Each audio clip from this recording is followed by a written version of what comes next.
I will demonstrate a basic Level 1 hardware application for Oleum Tech hardware, which includes a Modbus master, which we will use software to emulate, a Modbus slave, which we will use the DH2, connected with a black phantom antenna, an end node of a digital level transmitter, which I have connected today to a 2-foot test stick with dual floats. We will use our configuration cable for DH2, our transmitter configuration cable, and our USB to serial converter. Now we will move on to the software. First, go to Edit, Options. Here you will set up your parameters for your PC. Identify the port you are using. Leave at 57600, none, and 1. These are the parameters of Breeze. And OK. Then open a new file. Name the file. Today I will name it Digital Level. The 2.4 GHz checkbox is for overseas hardware only. The channel availability is up to 9. The group availability is up to 999.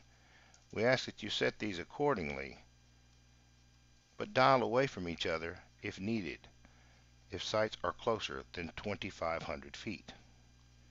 The bit rate defaults to 9600, but can be set at 115,200 if needed. Enhanced site security should remain checked. This will preserve the integrity of your data and not allow sites to crosstalk. And OK. Now double-click on the name, right-click, and go and insert your first piece of hardware, a DH2. Double-click on the DH2, right-click, and rename. Today I will name it DH2/RTU to signify I'm interfacing to an RTU. Then double-click on DH2, right-click, and go to Properties, Edit. Here you will set up all the parameters of the DH2, starting with Radio tab. Because there is a power supply available at this point, you are allowed to set from 1 milliwatt to 1 watt. 1 or 10 is sufficient for testing purposes. Leave retries at 16. Move to Configuration tab. This signifies the RJ jack in the back of the DH2 and should remain at default 57.6, none, and 1 because this is where Breeze is downloading its configuration. Then move to RTU tab.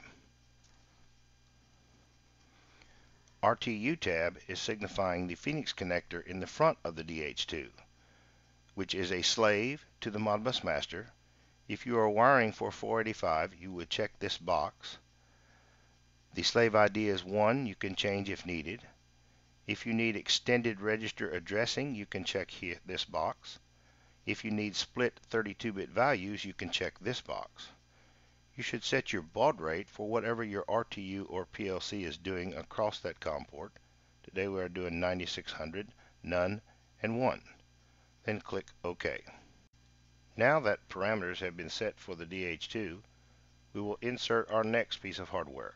Double-click DH2, right-click, go to Insert a Digital Level Transmitter.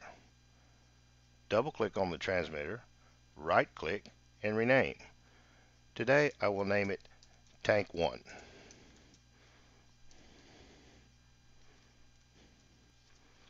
Once named, double-click on Tank 1, right-click, go to Properties, Edit. We will set the parameters for this transmitter, starting with Radio tab. Because this is a standalone battery, a Div1 containment, you are allowed only 1 or 10 milliwatts. We suggest you go to 10 milliwatts if greater than 100 feet. The node timeout is a time setting that signifies to the DH2 if data is not received within this time, meaning there is an RF failure. Today we will set this at 4 minutes, meaning 4 times greater than the reporting interval, which I will show you on the next screen. Leave retries at 16, move to Level tab. Here I'm setting the reporting interval for 1 minute. In the offset box, if you have a single float device, you would check single. If you wanted to put an offset, you could put it here in Product and Interface. If you wanted to use volume calculations, you could use height and diameter, because volume calculations are reportable in a Modbus register. The power-up delay and the response timeout are default configuration settings for said device, should be left where they are. Move to Exports tab. Here is where you configure what Modbus registers you want exported from this device. Everything on the right hand side is what is available. Everything on the left hand side is what you actually want. You can move them back and forth by simply clicking and moving right or left to get the order of the left hand side window to exactly what you want it to be. Today we want product level, we want interface level, we want average temperature, we want battery voltage, and we want RF timeout. Once that is set, we have 5 registers that we will be sending. This will help to RF packet optimization. This allows only the packet to be sent of what you want, not the entire packet. If you click Set Template, next time you come to a device like this, the template will be like in kind. Then click OK. Now that configuration parameters have been set for the digital level sensor, we will set up the Modbus list. Double click on DH2, click on Imports tab in the center window, and you will see the 5 Modbus registers that are being imported to the DH2 from the digital level sensor. Click on the first, shift click on the last, right click, go to Modbus, and paste to float table. Then go to Modbus tab and confirm that they did in fact paste. Now you have a complete Modbus list. This is how you should build your request block from your Modbus master. This file is now complete and ready to be downloaded to hardware, but first must be saved. Click the Save button or File Save. Name the first half of your file. Today I will name it Level 1 DLS. Now we have a Level 1 DLS digital level file configuration ready to be sent to hardware. The connections for the DH2 are a Phoenix connector in the front for 232 or 485 communication wiring to interface to your Modbus master. You also have jumpers beside this connector that must be installed if using RS-485. You also have power and ground connection. On the back of the DH2, you have your configuration port, an RJ jack, which is used to download your configuration from Breeze. On this side of the DH2, you have an MMCX connector, which is used to connect your antenna. And that is all the connections of the DH2. In order to download Breeze configuration file to hardware, you must first connect your configuration cable from the PC to the RJ jack port in the back of the DH2.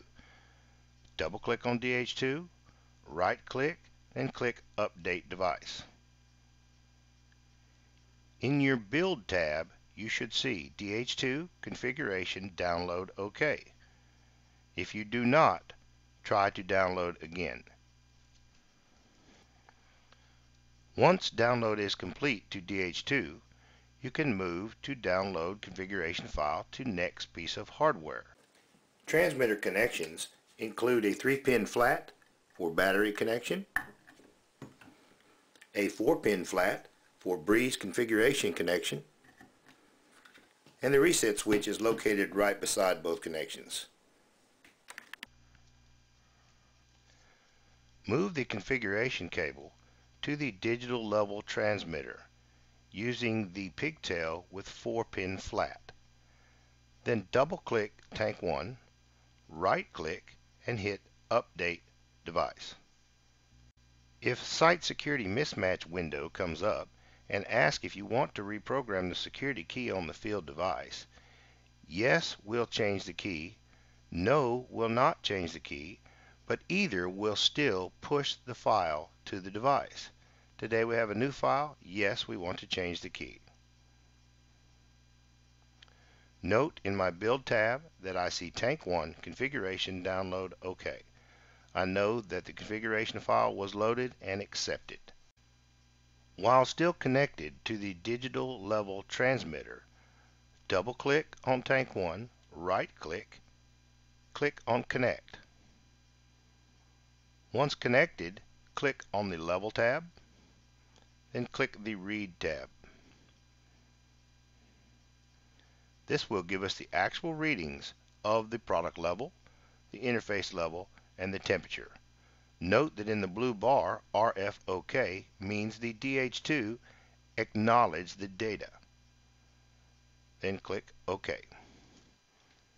Now I move my floats and I will click Read again. Note how my levels have changed. Then click OK. In the output window, click the Debug tab. Then click Read again while monitoring the debug window. Notice how you can see charge failures, read timeouts, bad responses, and failed CRCs within the transmitter. Some good diagnostic information. You also see the packet that is sent in levels, temperatures, and voltage. You see it all right here being sent to the DH2. And know that it's acknowledged correctly because of the RF OK. Click OK and click OK. Note that while locally connected to a digital level transmitter, if need be, you can cal the product and interface. Click the cal button, enter the exact strapped value, and then click OK. Once that is complete, you will see in the debug the reading that comes out. Then cal the interface, the exact measured level, and OK. Once done, click Apply and OK. Now move your configuration cable back over to the DH2 and we can monitor debug from there. While connected to the DH2 and in the debug of the output window, we can clearly see that the RX packet from Group 1, Node 1, length 10, RSSI of 41 is being sent from the digital level sensor every 1 minute. And that's exactly what we want to confirm. Now that we have confirmed we have good received signal strength and the DH2 is accepting the data every minute from the digital level transmitter, we can move to set up our Modbus master. Today I will be using simply Modbus. We are going across COM1, 9600, 8, 1, and none. The first register I'm asking for is 7001 for a count of 5 registers, which is exactly what I have in my Modbus list, 7001 for 5 registers. Once I am wired correctly to the DH2, I can send this request block. Notice that when I send the request block, my master is populated with all my data points. 9 inches, 4 inches, 76 degrees, 3.5 volts, and no RF timeout. You can also see it in the debug window, the response back to the Modbus master request. 9 inches, 4 inches, 76 degrees, 3.5 volts, and no RF timeout. We have now completed the Level 1 DLS digital level Breeze configuration file build. We updated the hardware with said file. We confirmed the data back through debug of the DH2 and to the Modbus master request block. This can be easily accomplished with multiple end node transmitters that Oleum Tech offers.